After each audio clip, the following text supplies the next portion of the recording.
नमस्कार, जय माता दी। मैं हूँ आपके अपनी लाइफ डिज़ाइनर जीतू आचार्य। कोजागर पूर्णिमा, शरद पूर्णिमा और आश्विन महीने की पूर्णिमा, आप किसी भी नाम से इसे जान सकते हैं। शरद पूर्णिमा का इंतज़ार हर किसी को रहता है और कहते हैं कि इस दिन का चंद्रमा बेहद खास होता है।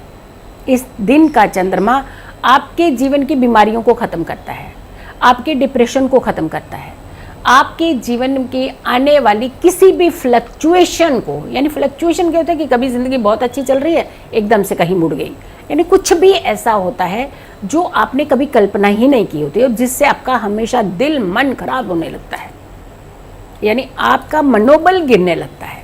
तो ये चंद्रमा का जो चांद होता है ना, ये बड़ा दैवीय चांद होता है।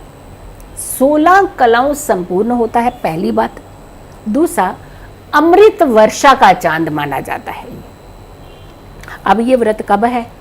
पूर्णिमा का व्रत वैसे तो बहुत सारे व्रत सारे लोग ही रखते हैं, लेकिन शरद पूर्णिमा का व्रत खास करके रखा जाता है। शरद पूर्णिमा के व्रत में ये कहा जाता है कि दीपावली से पहले का ये जो व्रत होता है, ये बहुत ही इम्पॉर्टेंट व्रत होता है। माँ लक्ष्मी साक्षात आपके ऊपर धन वर्षा करने आती है। और भी बहुत सारी इसके पीछे मान्यताएं हैं, लेकिन ये व्रत है कब?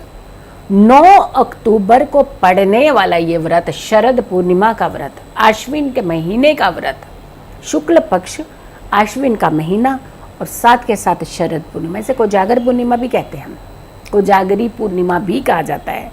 ये बहुत ही उत्तम, फलदायी और स्वस्थ रखने वाला, जीवन के हर हर्डल्स को दूर करने वाला, धन बरसाने वाला, खुशियाँ लाने वाला और आपके जीवन की हर मुश्किल को आसान करने वाला व्रत होता है। व्रत तो ज़रूर करना चाहिए, या बहुत सारे लोग हैं व्रत नहीं करते हैं, बट उन्हें चांद दर्शन ज़रूर करना चाहिए। यानी आप किसी कारण से, मान लीजिए आप स्वस्थ नहीं हैं, आप पहले से व्रत करते आए हैं बट इस दिन व्रत नहीं रख पा रहे, तो आप इतना ज़्यादा विचलित होने की ज़रूरत नहीं है, क्योंकि ये विचलितपन ही तो दूर करने के लिए चंद्रमा जी आ रहे हैं। और आप अपने आप को इतना विचलित कर देंगे, हाय हमने व्रत नहीं रखा, हाय हमने व्रत नहीं रखा, तो ये हाय हाय नहीं करना है। आपने चंद्रमा की पूजा करनी है, उस तरफ अपना डाइवर्ट कर दीजिए माइंड। समस्याओं से बाहर निकलने के रास्ते बनाया करें, समस्याओं में गिरने की कोशिश नहीं किया करें आप। तो कुछ अपने कदम खुद बढ़ाने होते हैं पॉजिटिविटी की तरफ। माँ लक्ष्मी की पूजा का खास दिन माना जाता है ये, और ये कहा जाता है कि इस दिन अगर आप माँ लक्ष्मी की आराधना करते हैं, विधि विधान से पूजा करते हैं, खास भोग लगाते हैं, तो माँ लक्ष्मी प्रसन्न होती है, आपके घर में टिकने का आशीर्वाद देती हैं। वो खुद स्वयं, हम आपके घर में टिकेंगे। कैसे मुश्किल से मिलते हैं ना ऐसे आशीर्वाद, लेकिन शरद पूर्णिमा पर मिलते हैं ऐसे आशीर्वाद। कुछ विधि विधान का आपने खास करके ध्यान रखना है। 16 कलाओं संपूर्ण, 16 कलाओं से युक्त चंद्रमा जिसे हम कहते हैं, ये चंद्रमा आपके जीवन के, सोचिए, जाने कितनी सारी प्रॉब्लम्स को एक क्लियर करता है और उसे विराम देता है, नहीं आने देता, आप तक पहुंचने नहीं देता। आपने इस दिन की अमृत किरणें ज़रूर अपनी बॉडी पे लेनी है। किसी कारण से भी आपको लगता है कि आप शरद पूर्णिमा के दिन आसपास नहीं हैं, या आपको लगता है कि हम नहीं चंद्रमा देख पा रहे हैं, जहाँ पर हैं, तो ट्रैवल तो कर रहे होंगे, गाड़ी कहीं रोक लीजिए, वहीं खड़े रह करके ही आप चंद्रमा के दर्शन कर लीजिए।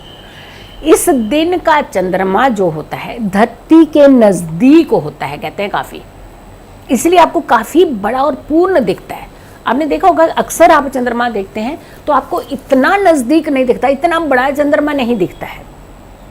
लेकिन जब हम शरद पूर्णिमा के चंद्रमा की बात करते हैं, तो ये चंद्रमा आपको लगता है कि काफ़ी नज़दीक है, काफ़ी अच्छा विजिबल है, बड़ा चंद्रमा दिखता है ये आपको। ये धरती के काफ़ी करीब, कहते हैं, होता है इस दिन का चंद्रमा, जिस दिन यहाँ पे अमृत वर्षा होती है और जो चारों तरफ इसकी रोशनी होती है ना, ये चंद्रमा एक ऐसा चंद्रमा होता है जिसके इर्द गिर्द देखिएगा आप, एक बहुत ही अच्छा रोशन, उज्जवल सा लगता है आपको, और देख करके ना बहुत अच्छी सूदिंग सी फीलिंग होती है। 9 तारीख को पड़ने वाला ये शरद पूर्णिमा का त्योहार आपके जीवन के हर कष्टों को दूर करने वाला त्योहार होता है। ये इसकी एक खासियत बात और भी होती है। जब चातुर्मास की बात करते हैं, हम 4 महीने जहाँ शयन निद्रा में थे, योग निद्रा भी कहते हैं उसे, शयन निद्रा भी कहते हैं, कि भगवान विष्णु शयन निद्रा में, तो ये ऑलमोस्ट आखिरी पड़ाव की तरफ जा रहे होते हैं हम। यही ये आखिरी चरण होता है जहाँ हम शयन, हरि शयनी एकादशी, यानी जो आपकी प्रबोधनी एकादशी, हरि शयनी एकादशी, ये बड़ी इंपॉर्टेंट एकादशियाँ होती हैं। जब भगवान विष्णु जागेंगे उसकी तरफ हमारा रुझान, हम चल रहे होते हैं, तो ये चंद्रमा और भी ज़्यादा इंपॉर्टेंट माना जाता है। उजाले का चंद्रमा कहा जाता है इसे ये कहा जाता है कि आपकी जिंदगी में रोशनी भरने का चंद्रमा कहा जाता है। इस समय माँ लक्ष्मी कहते हैं कि भ्रमण पर निकलती है।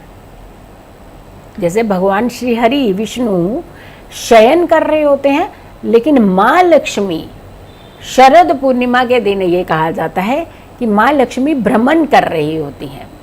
तो सोचिए, भ्रमण करते करते कहाँ आपके घर की तरफ मुख मोड़ लें। तो हमारे भाव, हमारी श्रद्धा तो बहुत अच्छी होनी चाहिए ना। इसीलिए हम कहते हैं कि माँ लक्ष्मी की जब भी आप पूजा करते हैं तो आप विचलित मन से मत किया करो, क्योंकि चंचल है वो बहुत, वैसे ही वो टिकने वाली नहीं है। आज आपकी पॉकेट में, कल कहीं और पॉकेट में, परसों कहीं और। तो माँ लक्ष्मी धन की देवी, अगर आप चाहते हैं कि वो स्थायी निवास करे, आपके घर में टिके, तो सबसे पहले अपने अंदर एक भाव भी तो पैदा कीजिए।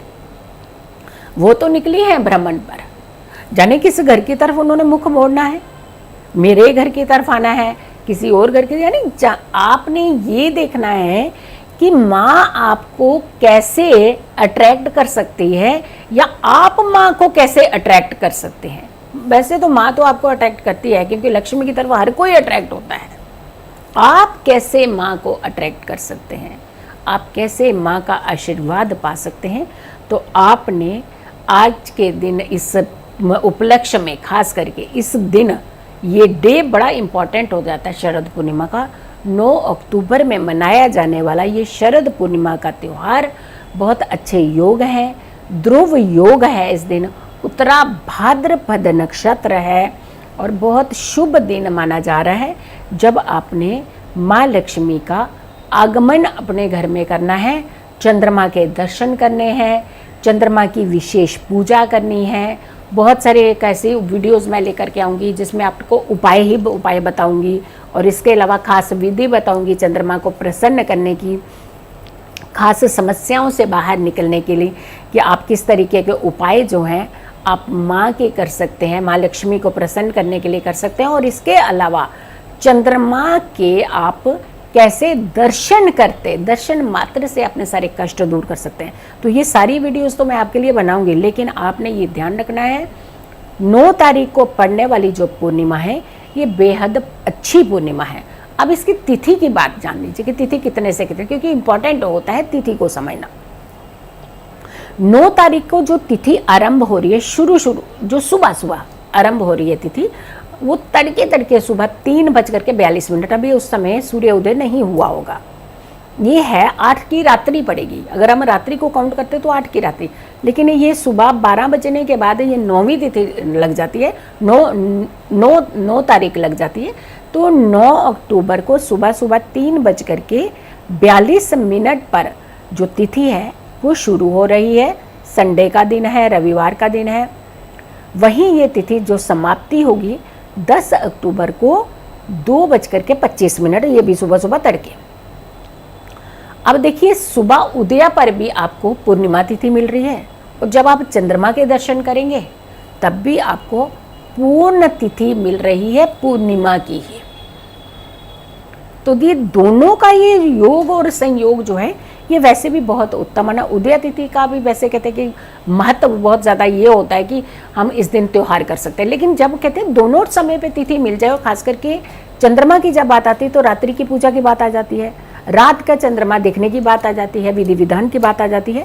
तो आपने 9 तारीख को मनाने वाला शरद पूर्णिमा का ये त्यौहार है। ये बहुत ही श्रद्धा भाव से मनाना है, गुरुओं का आशीर्वाद लेना है, माता का आशीर्वाद लेना है, घर के बड़े बुजुर्गों का आशीर्वाद लेना है और साथ के साथ बच्चों को प्यार करना है, क्योंकि चंद्रमा बच्चों के कारक भी माने जाते हैं, चंद्रमा बुजुर्गों के कारक भी माने जाते हैं, चंद्रमा माँ के कारक भी माने जाते हैं और चंद्रमा माँ रूपी महिलाओं के कारक भी माने जाते हैं।